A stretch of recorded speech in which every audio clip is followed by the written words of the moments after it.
If meal planning feels overwhelming for you, you are not alone. I used to spend hours scrolling Pinterest, looking through cookbooks to find some quick, easy dinner, only to discover that I simply wasted time and I still had nothing to eat. This often resulted in a frozen pizza or a bowl of cereal for dinner. But thankfully, that's not the case anymore. My name's Tiffany.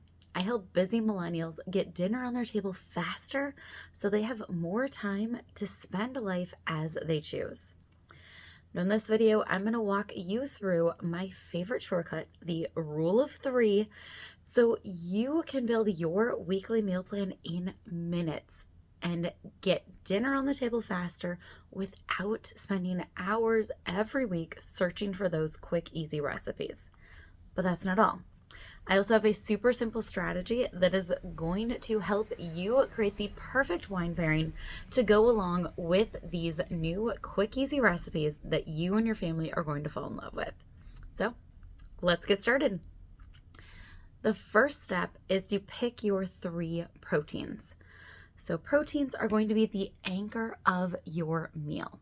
And this could be chicken, steak, pork, ground beef or ground turkey, shrimp, salmon, or even tofu or your preferred ground meat alternative. Protein comes in various shapes, sizes, and flavors. You pick 3 that work for you. You want to choose those proteins that you can prepare in bulk or even cook ahead of time. And this is going to save you so much time in the long run as well. So think ground beef or ground turkey. You could brown up 3 pounds, seasoned or unseasoned, and use that all throughout the week. You could also batch cook some chicken breasts. I love to do this in my deluxe multi-cooker, and then I have it ready to go for the rest of the week, whether they stay in their full form or I shred some up to use in recipes. The possibilities are endless. Once you have those 3 proteins picked out and you know which ones you're going to cook ahead of time, use a blank canvas of seasoning, meaning some salt and pepper. If you're doing chicken, pork, maybe a little bit of garlic or onion powder in addition to that salt and pepper. But by using a blank canvas of seasonings, you are able to repurpose that meat in a various selection of recipes all throughout the week.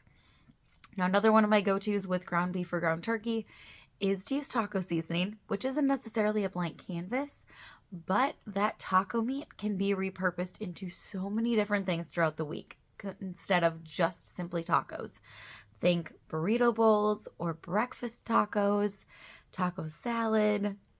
The sky is the limit, but you want to have those 3 proteins that you can then repurpose all throughout the week. Now, before we jump into the second step, I want to hear from you. What 3 proteins would you put on your meal plan this week for you and your family? Drop it in the comments. I'm excited to see what you choose as your protein source and how we can come up with some quick, easy recipes and inspiration to use those throughout the week so you can start stressing less in your kitchen right away today. Step number 2 is to pick 3 vegetables. Now, vegetables are going to add variety and so much nutrition to go along with that protein on your dinner plate. Now, when it comes to veggies, a little pro tip is to shop what is in season. Not only is this going to save you money and help out with that grocery budget, but the produce is also going to taste so much better. Now, bonus points if you can get that local produce from your own garden, CSA, or your local farmer's market. But I know here in Minnesota, that is limited as we have really cold winters, so we have a short growing season. But we can still shop for produce that's in season elsewhere in the country to still help out farmers that are a little farther away from home. I also have the opportunity with my CSA to have some greenhouse grown produce all throughout the year. So this is another way that we can support local and have that fresh produce flavor all throughout the year.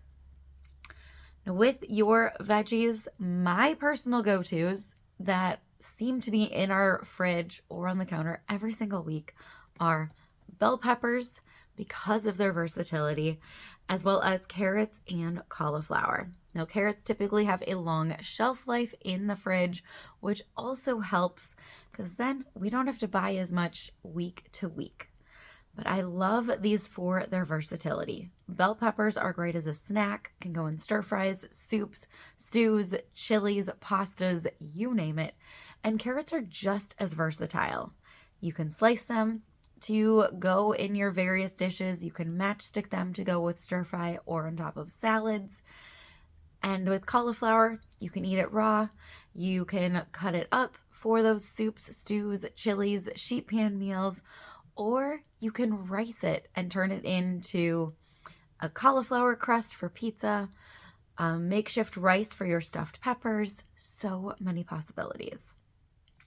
Now, before we dive into that third step in our rule of 3, I want to remind you to hit the subscribe button. I'm dropping videos like this all the time, and I would hate for you to miss out on the next tip or trick that's shared right here inside my tasting room. So step number 3 is to pick your 3 sides. And this is where you get to be a little more creative within your own meal plan creation. So think of these sides as your potential starches, but it could also be a side salad, maybe some fruit, bread, all of these little fillers that are going to add nutrients, but not take up a ton of room on your plate, because we want that dinner plate to be a good chunk of protein and at least half with those fresh or cooked veggies. So when it comes to your sides, you want to use these to kind of round out your plate, balance the flavors between the protein and the veggies that you choose. So some of my go-tos are some veggie pasta, cauliflower rice, a side salad, or a loaf of sourdough bread. But again, potatoes, sweet potatoes, squash, and your other starches are all great side options as well to bring that meal together into a full, well-rounded experience. Now, one little pro tip here is to make one of your sides in bulk. So think a big batch of rice that you can then repurpose with those proteins and veggies all throughout the week. And we'll get to some examples here in just a moment. But not only is that going to save you time in the long run, but it also is going to save you time with cleanup, because that means just one batch of pasta being cooked in the stove in that one pan, or making a huge batch of rice in your rice cooker, your multi-deluxe cooker, or that micro cooker in the microwave. Again, saving you time throughout the week and less dishes to wash on a nightly basis. So with just 3 proteins, 3 veggies, and 3 sides, you have got your meal plan created in minutes with unlimited versatility and variety to keep you and your family happy, even those picky eaters. So some examples. On Monday, you could do chicken, broccoli, and rice. Add a little bit of sauce, and you got an amazing meal that tastes restaurant quality that you were able to make for a fraction of the cost at home. On Tuesday, you could cook up some shrimp, peppers, and potatoes. On Wednesday, ground turkey, zucchini, and a side salad. And then Thursday, repurpose that chicken and peppers with some diced up potatoes. And Friday, repurpose that shrimp and zucchini with rice for a nice everything bagel rice bowl. The sky is the limit, but it doesn't stop there. Let's keep this momentum going so you can create the perfect wine pairings to go along with these new recipes that you and your family have fallen in love with. So step number 1, as a general rule, red with red and white with white. So typically, your red wine is going to go best with your red meat and those tomato-based pasta sauces. And your white wine is going to go best with your white meat and the cheesy garlic Alfredo type pasta sauces, but that is not always the case. And that leads us to tip number 2, which is to consider your sides and seasonings. Now, when it comes to those sides and especially those seasonings, they can make or break that first general rule. For example, one of my go-to weeknight meals is a steak and potato skillet dish. So typically with steak, you would think a red wine.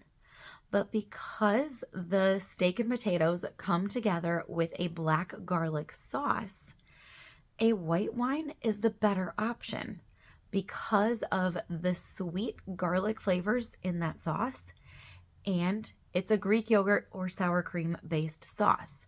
So a red wine is not going to stand up to the flavors in that garlic, even though you have a red meat.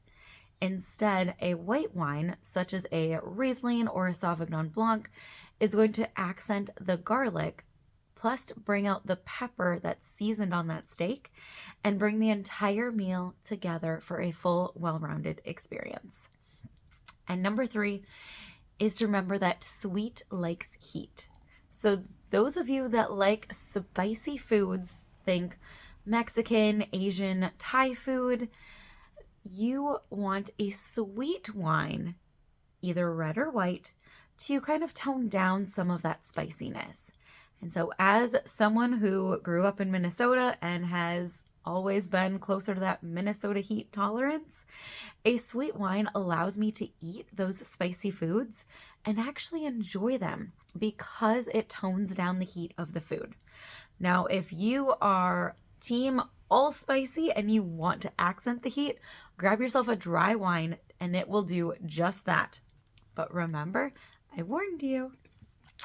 Now, if you are ready to stress less in your kitchen and get even more, be sure to download your copy of my 5-minute recipes that come together in those 5 minutes so you can get dinner on the table faster and start to enjoy life with more time as you wish right away today.